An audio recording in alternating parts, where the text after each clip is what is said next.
Place à la culture, demandez le programme, c'est avec Jean-Baptiste Urbain, programme très suisse aujourd'hui. On part d'abord au théâtre, un monologue, mais quel est l'auteur, vous allez voir. La ferme de Pasquale n'existait plus. À sa place s'élevait une caserne. Et personne ne put me dire ce que Pasquale et sa famille étaient devenus. Depuis 15 ans que mon père avait été exproprié, le lotissement du Vomero avait prospéré. Des immeubles en terrasse étaient en construction et tout le terrain était divisé en petites propriétés soigneusement entretenues qui avaient remplacé sur ce versant les campagnes anonymes d'autrefois. Alors vous l'avez peut-être reconnu, vous le connaissez c'est sûr, mais ceux qui nous regardent l'auront peut-être reconnu, c'est Blaise Cendrars. Blaise Cendrars, voilà, avec ce texte. L'auteur qu'on commence par lire et puis qu'on joue. Qu'on joue là finalement avec ce texte bourlinguer. Alors Cendrars, faut rappeler, évidemment grand auteur suisse et qui a vécu ensuite en France. Aventurier, journaliste, et notamment parmi ses récits d'aventure, il y a l'un des plus célèbres qui s'appelle Bourlinguer. Le Verbe, c'est écrit en 1948, il a alors 61 ans. Alors c'est toujours chez Cendrars, c'est des récits autobiographiques, enfin plus ou moins autobiographiques. Il parle de ses mémoires qui ne sont pas vraiment des mémoires.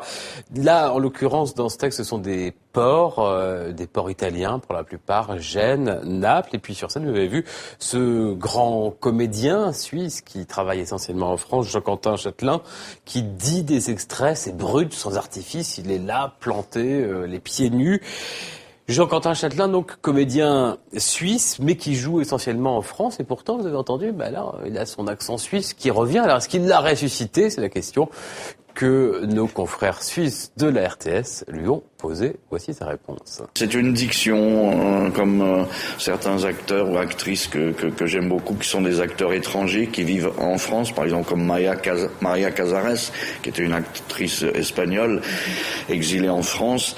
Et quand on a un accent étranger, on se doit de parler encore mieux la langue française qu'un français. Et c'est un petit peu ça notre attitude de travail, c'est de revendiquer une langue avec nos origines, mais en l'adaptant à la francophonie, quoi.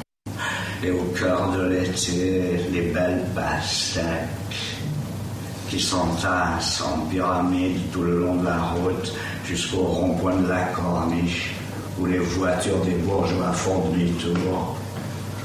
Melons d'eau que l'on fend, que l'on débite en tranches rouges, dans lesquels tous les lazzaroni qui les ardent au bord de la mer mordent à belles dents en faisant de l'œil aux femmes et aux filles grasses et rayeuses étalées sur les coussins des fiacres et des calèches.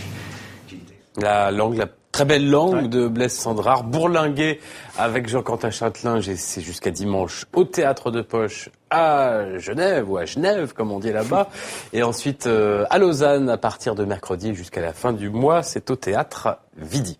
Eh bien on est à Lausanne, on y reste. On y est bien. Pour une triple exposition, une exposition consacrée à 3 sculpteurs. Voilà, c'est comme ça, c'est dans ce sens-là. C'est au Musée des Beaux-Arts, 3 sculpteurs qui ont un certain nombre de points communs. D'abord, ils sont tous de la même époque, nés soit en 1901, soit en 1900. Tous les 3 réfugiés en Suisse pendant la Seconde Guerre mondiale. Et puis, ce sont des artistes qui ont réinventé la figure humaine, on pourrait dire figure tourmentée. Alors, ces artistes, on ne les a pas encore nommés. Il y a l'Italien Marino Marini, ses sculptures équestres.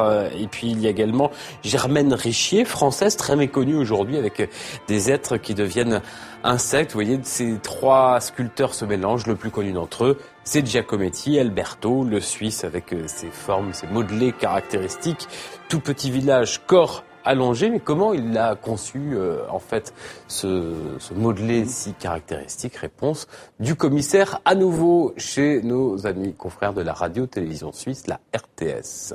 Giacometti, c'est la quête de sa vie, de son œuvre, c'est représenter l'homme tel qu'il le voit et nous rendre cette vision.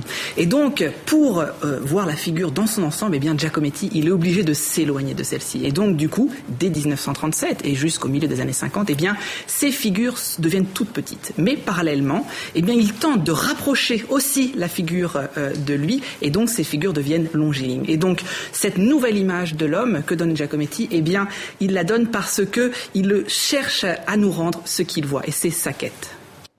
Très belle exposition donc au Musée des Beaux-Arts de Lausanne jusqu'au 27 avril. 3 sculptures, 3 sculpteurs et une seule expo. À Lausanne, merci Jean-Baptiste.